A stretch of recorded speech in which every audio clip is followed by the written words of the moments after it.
Hi, everyone. My name is Joe Press, and I'm the founder of Archers Raiders, a fan group designed to unite politically progressive fans, students, and alumni of the Morehouse Maroon Tigers and Colgate Raiders. This is the third installment of our interview and profile series called The Remarkable Student Athletes of Morehouse and Colgate. Actually, I think it's the fourth installment. My guest today is Max Edelstein, a senior international relations and economics double major at Colgate University. Max was a forward for the Colgate Raiders men's soccer team, been a key contributor on the team during each of his 4 seasons at Colgate, and made the academic All Patriot League team for the 2021 season. Max, thank you so much for taking the time to speak with me today. Thanks for having me. All right, so I'd like to start by asking you about your journey to Colgate and your career so far. So, when you were attending and playing for University High in San Francisco, what was the recruitment process like for you, and what schools were you considering? Yeah, I was really looking at variety of schools. I really thought it was important to attend a really rigorous academic and excellent athletic institution. So I was trying to find a mix of both. So that really led me looking to a lot of schools like Colgate, some of the Ivies, so smaller institutions often, but that really had like a robust history of success in terms of their soccer achievement. So my recruitment really began, I want to say, sophomore year of high school is what kind of when recruiting picks up often for soccer, and I was reached out to by a number of coaches, Colgate being one of them. I being from San Francisco, I ended up looking at a lot of East Coast schools. I thought it would be a great experience to travel across the coast and live on the East Coast. So during my junior year, I attended a series of camps um, on the East Coast, and I had previously talked to a lot of the coaches. They really wanted to come out and see me play. They'd only see me play like once or twice on the West Coast, obviously because it's hard to travel out there. So I attended a number of camps. I ended up attending um, a camp, and then one of the Colgate coaches was really interested in me, expressed interest in me, and wanted me to come to their camp. So I went to their camp in the summer of my right before my senior year of high school, and that's after playing in front of them, they'd already indicated a lot of interest in me, and they eventually offered me that summer to come play at Colgate. So that was my recruitment. I was still looking considering a variety of schools then, but when I traveled to Colgate, I really enjoyed the campus, and I really thought the people were kind of my kind of people. And eventually, that led me to make my decision to come to Colgate. I thought it was an excellent institution, and both of the factors that I was looking at, along with a lot of the other kind of Ivies and things like that. So, but I thought it really fit what I was looking for, and I really enjoyed the people on campus, and I thought the campus was beautiful, and I could just picture myself at Colgate the best out of any other school. So I think that's what really convinced me to attend Colgate. I can dig it. So, yeah, it's awesome. It seems like you're really intentional about what you were looking for, and I guess after getting to know the coaches and seeing the place in person, the different people, the community, it seemed like something that checked all of your boxes for you. So that's awesome. All right, so let's see here. So your coach at Colgate, Eric Ronning, is perhaps the most accomplished men's soccer coach in Colgate's history. What was it like playing for him? Yeah, he's extremely accomplished. I came into my freshman year; they were on the they had won 3 championships in a row, so that was really exciting atmosphere to come into. Um, he as a coach is, I'd say he's a really focused, he's a really positive motivator, and he really creates this atmosphere in the team where everybody's kind of bought into this same mentality and this kind of belief that we can play anybody on our day, and that we have a lot of talent. So really what tries to instill is just like work rate, and we often called it grit, how we describe our teams, that we really, if we had that kind of grittiness, we'd be able to beat kind of anybody in the country, which would then was vindicated as we had some multiple wins against some of the top 25 teams in the country, which is pretty impressive at Colgate as a smaller school. So I think that was really, you know, c- you know, being coached by him, it was really a focus on these kind of intangible aspects that other coaches maybe don't focus on to the degree that he would. We always had a lot of talent on our team. Part of the draw of Colgate, really allowed us to get some talented players.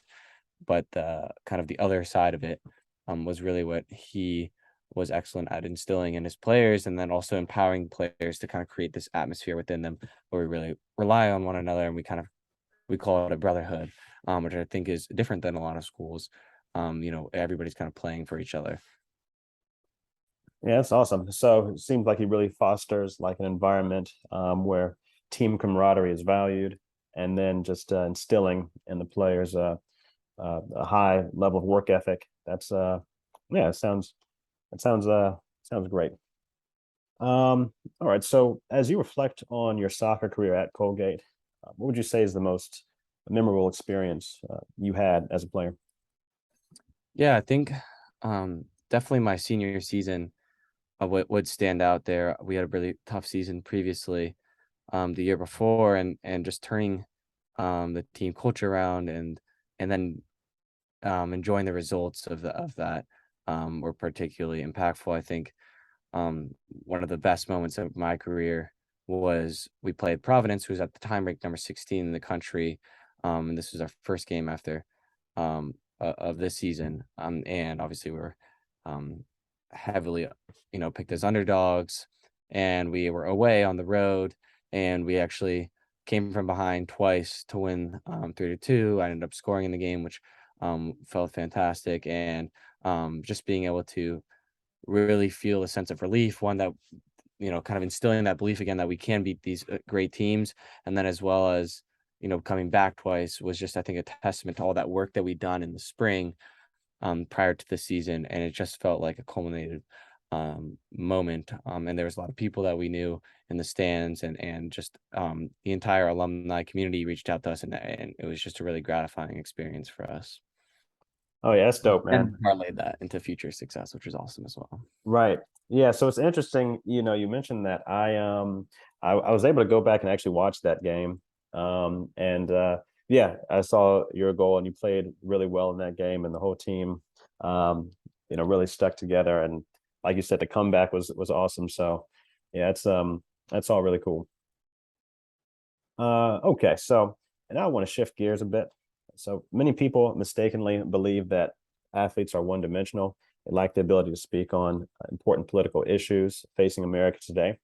Of course, this couldn't be further from the truth. The reality is that professional and collegiate athletes are intimately connected to their communities and deeply understand the challenges facing them. I think this is especially true of Morehousemen and Colgate graduates. So that being said, I want to start by discussing your political engagement at Colgate and the genesis of your interest in politics more broadly. Um, Judging by some of the different organizations you're a part of and the activities you've engaged in at Colgate, it's clear that politics is something that you're very interested in. You're a member of the Colgate Democrats and co-founded an organization called Thought into Action, which has the bold mission of increasing the quality of online political discourse. This level of engagement, I think, is really unique, especially for a college student, no matter what institution you're studying at. So I've got to ask, how long have you been interested in politics, and what sort of sparked your interest in politics?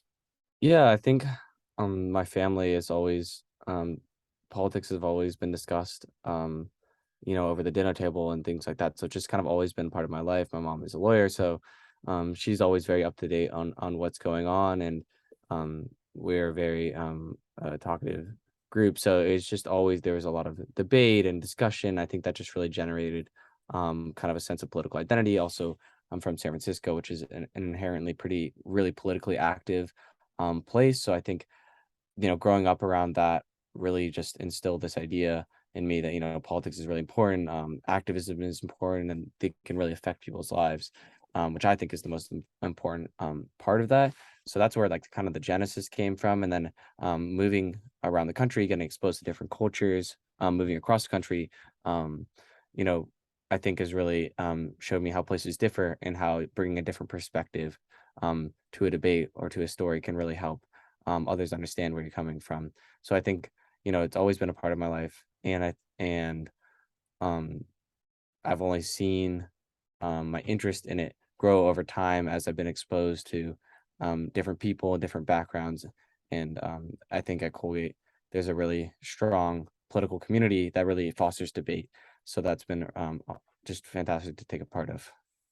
I can dig it. Yeah, so it sounds like it's actually something I can definitely relate to. I'm very similar growing up in a household and a family that's quite politically engaged, and similar to you, having the opportunity to go to Morehouse. It's a very politically engaged sort of campus community, and so it seems like I guess your community growing up in San Francisco, your family, it starts there, and then as you get to meet other people, travel around, and then arrive at Colgate, your interest and passion for politics and being politically engaged in activism grows from there.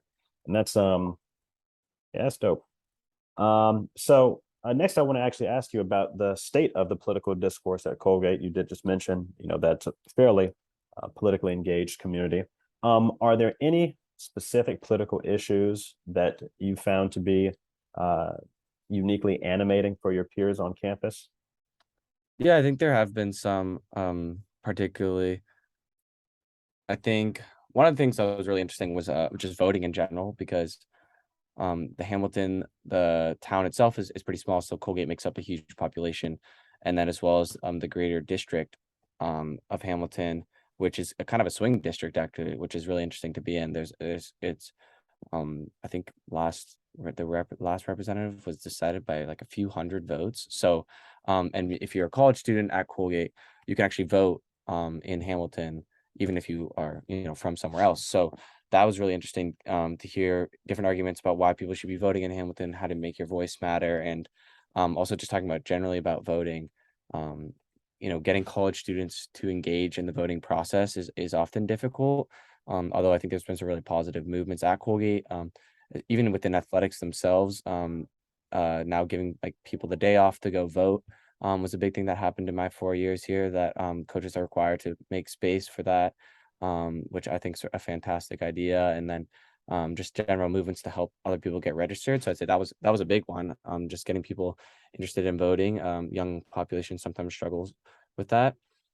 And then another one I think that's really been interesting is this debate on both abortion and gun control. I think is both really relevant. One because um, you know college campuses recently have been really affected by gun violence, and everybody knows somebody at other college campuses. So I think that's really had a profound impact on people. They feel really motivated to help others around the country. The college communities are all fairly connected in one way or another. So seeing people reach out and advocate different things, and then abortion as well always hits home to a young population, I think, and living in a state where we have an abortion, but maybe your friends are in another state at a different college where they might not have access, has been really interesting to see how people deal with living, especially in a different place than their home state.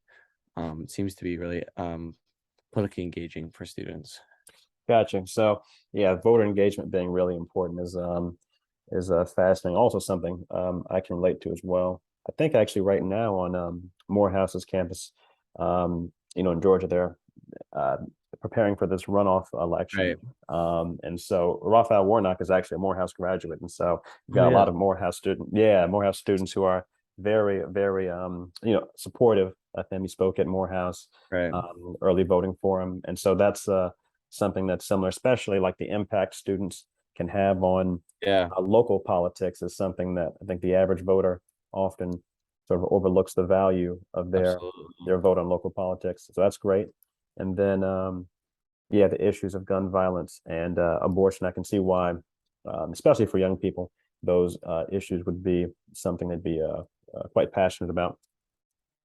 All right, so uh, now I want to. That's actually a pretty good segue into the next questions I wanted to ask you about some very specific issues that are being debated and discussed in our country's political discourse today. Um, and so I wanted to start off with a question about foreign policy, seeing as you are an international relations major. Russia's invasion of Ukraine has been going on for close to a year now. There's been much written about this in major news publications, excuse me, specifically about America's approach and response to the invasion. What's your opinion on the role America has played so far the military aid to Ukraine and the sanctions on Russia? And what role, if any, do you think America should play in ultimately resolving the conflict?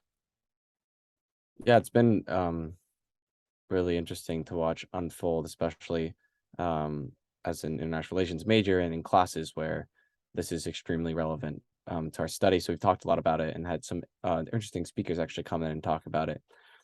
I mean, generally, I think it's a horrific situation in terms of just the amount of lives lost, and I think that sometimes gets a little bit lost. Um, but I generally think the US's response has been, I think, about what you can expect. I don't think there was much else they could have done once Russia invaded Ukraine. There's some debate about how much, you know, the US pushing for NATO caused the invasion, but I don't think that's um, super relevant now because it's already happened. And I think the aid to Ukraine should continue. People, the it should be audited, and they should make sure that the money is being spent properly. But it's really important to ensure that countries that try and invade others, and then also commit horrific crimes while doing so, are not able to succeed, and people can look at the Russia-Ukraine war as a failure, which is widely seen as now, and it will dissuade others from doing similar or making similar decisions, I would say.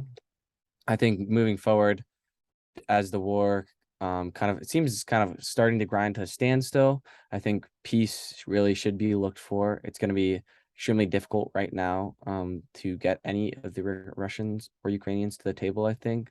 So anything the U.S. can do to aid in those prospects. I think they just met with President Biden, met with the Macron, the French president, recently to kind of discuss, how can we get them to the table. So I think moving forward, that really should be the emphasis. Obviously, you don't want it to escalate even more, whether that would be the use of a tactical nuke or any other thing. So um, I think it'll play out slowly, and that ensuring that it doesn't escalate, that NATO or other alliances don't get drawn in is really important. But really trying to find a way to get peace, and then hopefully also um, parlay that into some Russian concessions to aid the Ukrainian people is the way moving forward. How easy that is unclear, and Putin obviously is in a very difficult position that potentially could threaten world security and things like that. But so far, I would say the U.S.'s response has been solid. As an international relations student, I don't think they've made any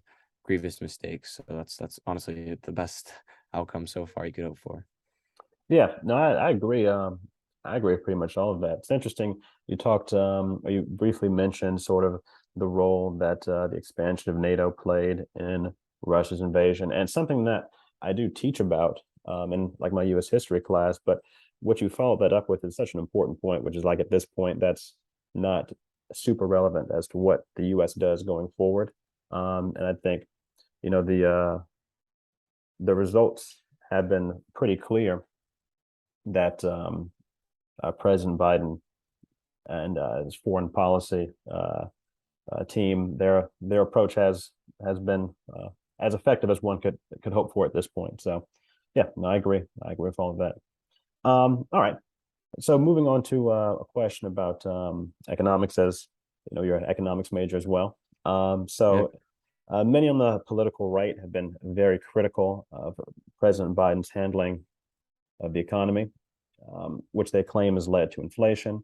There are some liberals, on the other hand, who've praised Biden for doing things like empowering the FTC to crack down on monopolies and overseeing an economy that has experienced a significant increase in the employment rate and decrease in the unemployment rate. So, what do you attribute the recent inflation to? And do you think the Biden administration can or should do anything uh, proactively to attempt to curb inflation? Yeah, I think inflation often gets a little bit conflated with politics when it may not have as much direct relation um, to what people really realize is causing inflation. I think obviously COVID kind of shocked the economy in ways that are still playing out right now, and I think that really contributed to inflation. Some of that may have been both Trump and Biden's response, but I think it was hard to foresee the effects of, on supply chains and on gas prices and all these things that, really the president has, and even all the political bodies have little control over besides maybe, the Fed. So I think, the politicizing of inflation, as an economic student, you often try to look beyond, the simple like, oh, he said, she said, they're in power, so they must have caused it. So I think that that has really been lost. I think as inflation has started to slow, the economy still seems to be doing well in terms of employment, a lot of the base metrics. So that's encouraging. Whether that continues is still, we'll see. But it seems to be far overblown, how dramatic the fall of our the economy was, even if we were in a slight recession at different times. So I think that's encouraging. From my side, I think the major factors that were causing it were kind of longer term. Market goes through cycles, as you're always taught in economics. You can't always be booming, and obviously COVID. I think the impacts of COVID are still like playing out today, but in terms of the direct political blame, I think it's hard to attribute that directly on Biden. And in terms of what he can do, I think the Fed seems to be slowing inflation with some rate increases and things like that, which all seem to be working. And despite maybe slowing the economy down a little bit, it is important to do those things. But I think the bills that have been passed by by kind of a joint Congress. A lot of them have been bipartisan on infrastructure and on chips and other things have all actually been really positive and maybe are underscoring why the economy has still been pretty robust despite a lot of the external factors going on, including the Russian-Ukraine war and other things like that. So all things considered, I don't think a majority of blame can be put on anybody. I think that it's been handled fairly well, and as long as nothing drastic happens, I think people are going to be happy with, being employed and consumer spending is high um, there might be a slowdown, but, nothing dramatic. Yeah, yeah, no, I think some great points you've made there, and I'm with you. I think oftentimes, specifically when looking at sort of the mainstream media coverage of something like inflation, um, the way they present, I guess the reasons or the causes behind it are pretty reductive. To your Yeah. point, depending on the industry that you're looking at, which is experiencing inflation, there's like different reasons for different industries. Like in certain instances, it may be price gouging from a particular monopoly if they're still experiencing making lots of profits as prices are going up. In the case of like gas prices, it's a mix between, to your point, the war in Ukraine and also relationships with MBS and like Saudi Arabia, and so Yeah. there's so many different factors that are often overlooked in our sort of baseline political discourse that I think the way you explained it and what the Biden administration is actually doing, I think is very well done. So I'm with you. All right, so let's see here. Moving on. So you talked about abortion being an issue that's quite important to students on Colgate's campus, and so I did want to ask you a question about that. As many know, the Supreme Court recently overturned Roe v. Mhm. Wade, allowing states to make their own abortion laws with no oversight from the government. Um, some Republican majority states already tried to outlaw abortion completely with varying degrees of success with some of these Mhm. ballot initiatives. But what are your thoughts on this? And is there anything you'd like to see elected officials do in response to that? Yeah, I personally am pro-choice. So, that was obviously difficult to see. I was actually in DC when the decision was released, so I attended some of the protests at the Supreme Court, which were really interesting. Um, I think that I would love to see elected officials pass the bill that's been floated that would reintroduce abortion as a right. I think, debates over the term limit are valid and can be had, but I think it's you can't impose your um views upon other people. That's just not the way our country works. So I think that, it should be really seen as a right. And I think the draconian kind of degree that some of the states have been taking um, on abortion is horrifying. So I hope to see those challenged in court, and I hope to see, in the previous election, there seemed to be a lot of support for abortion. So I hope to see that bills keep being passed that legalize it in states, and that people are insured proper health care, and that women who need abortions are able to get them. And I hope that political leaders like continue to harp on that message, because the public support for abortion is extremely high. So if a majority of the people support it, you'd hope it would be able to get passed. And I think that as a college student, it's just really important to let people know resources, especially if they go home and they don't have access to things. So I don't want it to fall away in the background, as we get further away from the decision. I hope that elected leaders keep seeking to ensure that people have the right to healthcare and safe abortions, and everything that people would need. So that's what I really hope to see. And if a law can get passed, whether that be the Equal Rights Amendment or under other things, to legalize abortion throughout the country. That's what I would like to see.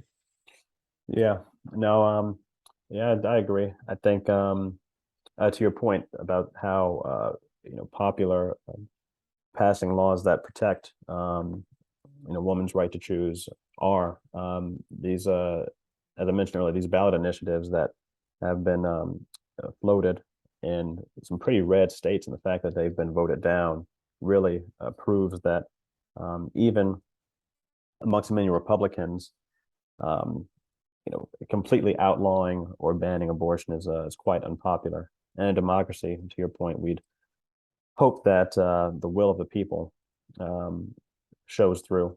So yeah, I think we're on the same page there. All right. So the other issue that you spoke about being um, particularly animating for Colgate students was gun violence. And definitely, since the pandemic, there's been a huge rise in gun violence. Um, the homicide rate has increased in many cities and in very particular parts of certain cities. There's also been, of course, several high profile mass shootings in public spaces. What do you think can or should be done to deal with this? Oh, absolutely. I think there's some simple things that keep getting discussed and have majority support that can get passed. For universal background checks and other things like that. I think there really should be a debate revisited around an assault rifle ban.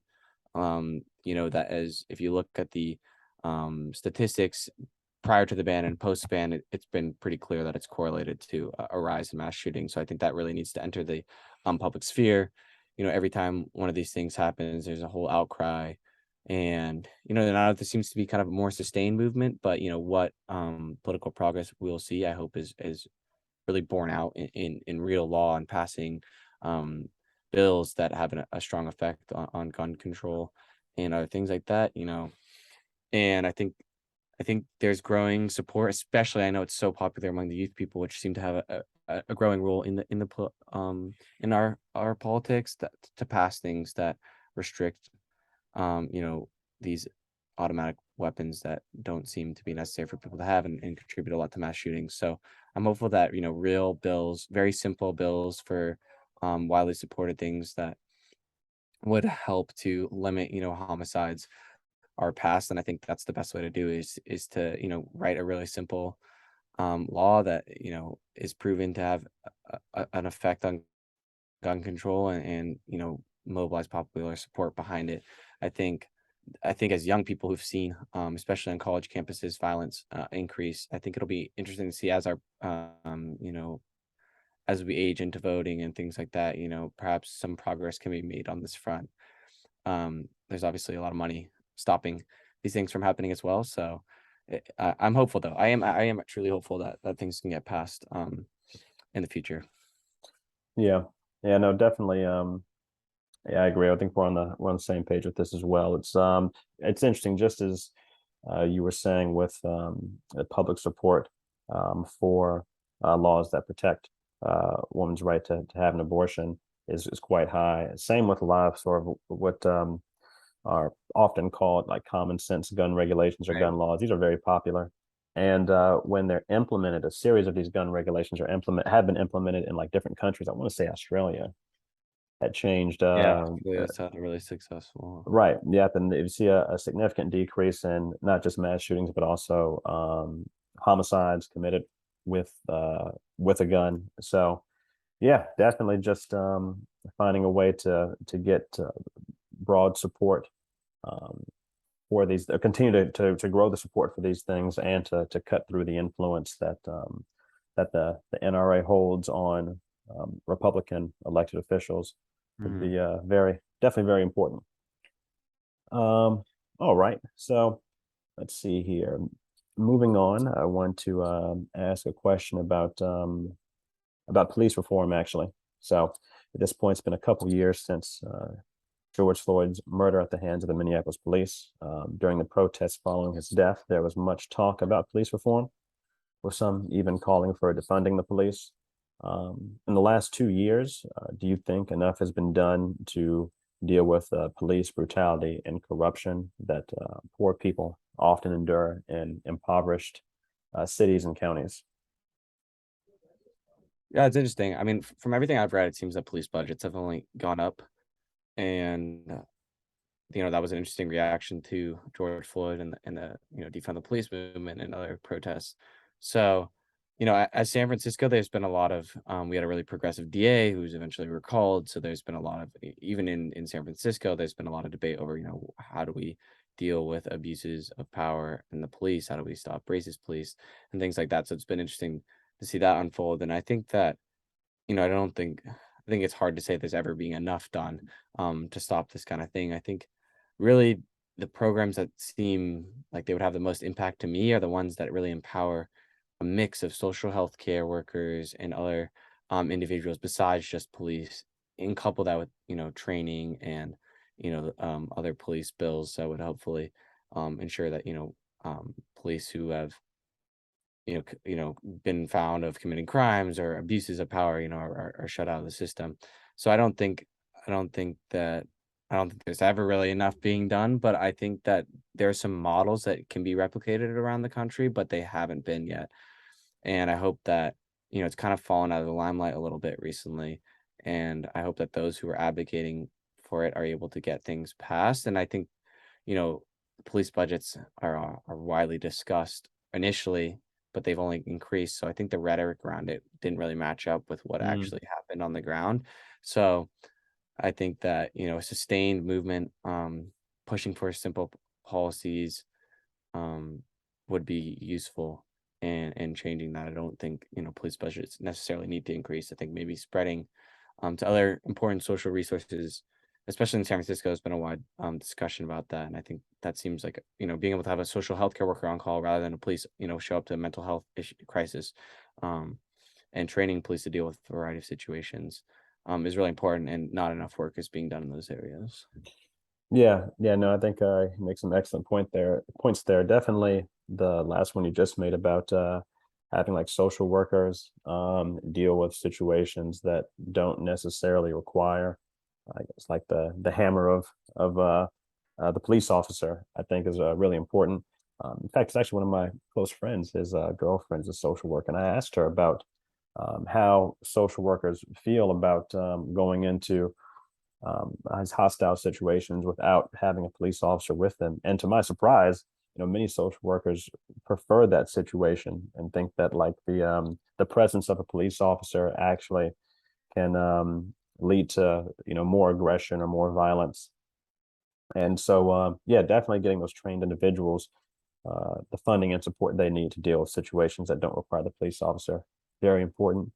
I have a follow-up question for you about this. I'd read several articles about Chesa Bodine. That's the DA of Mhm. San Francisco, right? Yeah. Yeah, and so it's hard for me to really wrap my mind around what's happening as I read the pieces that are against him, and there's some people who seem to have some very passionately negative views about him, and then some of the pieces that were in support of him, saying that many of the things he was blamed for, he wasn't directly like responsible for. Yeah. And that like the police response, the law enforcement response to his election was basically to like, not do their jobs. What is, I guess, what's your impression of how he did? Yeah. And yeah, what his goals were and how effective he was. Yeah, I mean, he's a DA, so he's the lawyer. He's not, necessarily the police chief or anything like that, which was always interesting. I felt like the two kind of, people were assuming, oh, he's he's directing police on how to, um, you know, pursue crime and things like that. And there definitely did seem to be some sort of, police let up. I don't know how true that was, but there was a series of pretty high profile crimes. I think that got blown out of proportion and somehow got blamed on him when, these things happen over time. um, I think world countrywide there was this really like big emphasis on crime going up, crime going up. That isn't actually like statistically true. Which has been really interesting. There's kind of this rhetoric and narrative that got built up that isn't actually borne out by the facts. And I think, his eventual recall was definitely a part of that. People, the media was all over these things, but they really wasn't a statistical influence in crime. It was maybe just being emphasized more, so people felt like it, was more true. And I think there are definitely issues San Francisco has with crime, but he wasn't having, an effect on them in the way that people advocating against him thought he was. And his ideas centered around, kind of light sentences for minor charges that maybe would be, and more rehabilitation focus, I think is valid. And he may have made a few important mistakes that eventually, people were able to capitalize on and get them recalled. But I just the impact that people were claiming he had on San Francisco crime, I think was more political use than actually what was going on the ground. Not that San Francisco hasn't had issues with crimes that it needs to fix. It definitely does, but you know that probably isn't his responsibility all the way. And I think that's exactly, as you mentioned earlier, kind of what happened in his case and what led to his eventual recall, which was also really funded by people outside of San Francisco itself, which was always interesting too. Hmm. Yeah, that was my impression just from reading about it. And it's really great to get your perspective on that. And I think sort of what the lesson was for me, and I'm not sure, I guess what you taken away from it was that for significant and like meaningful reform to happen, there has to be like an alignment of so many different forces in just like a particular city Yeah. or county, right? And so, to your point, many of the things he's getting blamed for, he doesn't have direct control over. But in that same vein, to ultimately get the reform done that like is necessary, you need like the police to be aligned. You need, um, the like the state government to be aligned. Like all these different things need to be kind of working in the same direction to really enforce meaningful change. But yeah, just very interesting. All right. Okay, so moving on. So I want to ask a question about the 2022 midterm elections. For the most part, they've all but wrapped up. A couple, high-profile elections still going on, like what's going on in Georgia right now. But the Democratic Party surprised many pundits and political scientists by keeping control of the Senate and barely losing the House. To what do you attribute this surprise outcome to? Yeah, I think there was a lot of media attention on specific issues that maybe didn't matter as much as people realized, especially the crime one. I think abortion seems to have played a massive role as it should, and maybe was underrated by some places. I think, the economy, people are more hopeful than, some of the maybe the studies showed. And I think just generally, extreme candidates were rejected in the election, which there seemed to be a lot of, specifically on the Republican side, which probably hurt their chances at, a dominant, crushing victory that many were predicting. So I think, it seemed to be a rejection of extreme ideology and just a return to, we want good policy, we want people who represent us, and we don't want, election deniers seem to be widely rejected. So it just seemed to be, the American people kind of being like, let's settle down here. Let's, we have a split House and a split Congress, which may not be the worst thing for the United States. Maybe there'll be able to be some bipartisan work together here. Um, and I think just overall, it seemed like, people weren't as driven by the kind of the incensed, like, oh, we must vote for our one side candidate. There was a lot of ballot splitting and things like that. And there seemed to be kind of you know, a rational candidate. I want someone who's going to represent me and is smart and is not going to threaten democracy or, you know, or, you know, um, or have crazy statements. And I think that seemed to be like a major reason why um, the Democrats maybe outperformed what people thought they were going to do.